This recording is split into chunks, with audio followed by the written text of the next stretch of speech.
Pourquoi ai-je peur du regard des autres?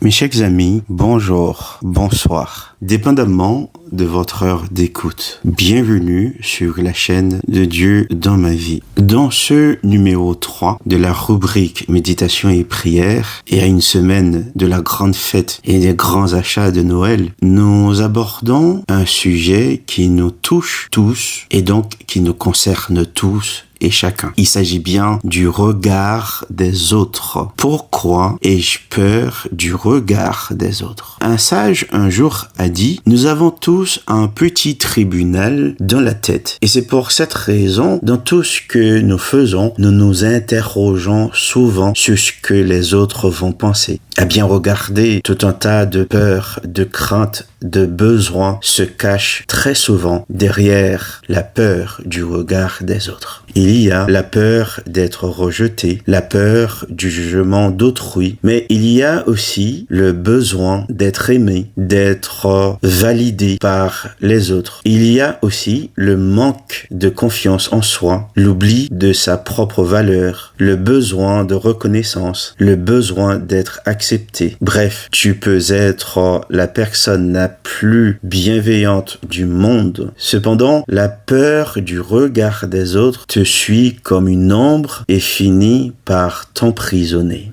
À titre d'exemple, une de mes nièces a posté dernièrement un truc super sympa sur son Insta. Et quelques secondes après, elle l'a supprimé car pas assez bien au regard de son cercle d'amis, me dit-elle. Ayant constaté en effet l'inconfort, l'angoisse que cause le regard d'autrui, que faire pour s'en libérer? Que faire pour être soi-même? Que faire pour retrouver sa liberté, pour retrouver sa paix intérieure? Que faire pour se détacher du regard et du jugement? Pour t'échapper en ce temps de Noël qui approche, de ce poison doux qui à tout prix finit par te mettre sous contrôle, il te faut, mon ami, entamer la révolution intérieure. C'est-à-dire apprendre à te regarder avec les yeux de Dieu, parce que Dieu te voit comme son enfant, parce que Dieu te voit en potentiel et non en échec, parce que Dieu te voit dans ta beauté, même quand tu es cassé, parce que Dieu te regarde avec miséricorde.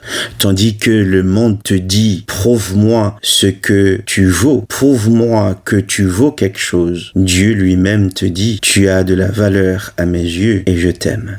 Pour ma part, dit saint Paul dans sa première lettre aux Corinthiens, je me soucie fort peu d'être soumise à votre jugement et à votre regard ou celui d'une autorité humaine. Celui qui me soumet au jugement, c'est le Seigneur. 1 Corinthiens chapitre 4, les versets 3 et 4.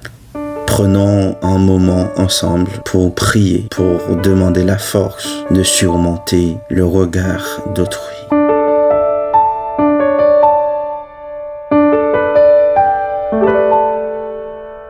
Prions ensemble. Seigneur, libère-moi du poids du regard des autres. Libère-moi, libère mon cœur de cette prison invisible. Je veux marcher avec toi seul, comme boussole. Alors, donne-moi d'être vrai devant toi. Amen.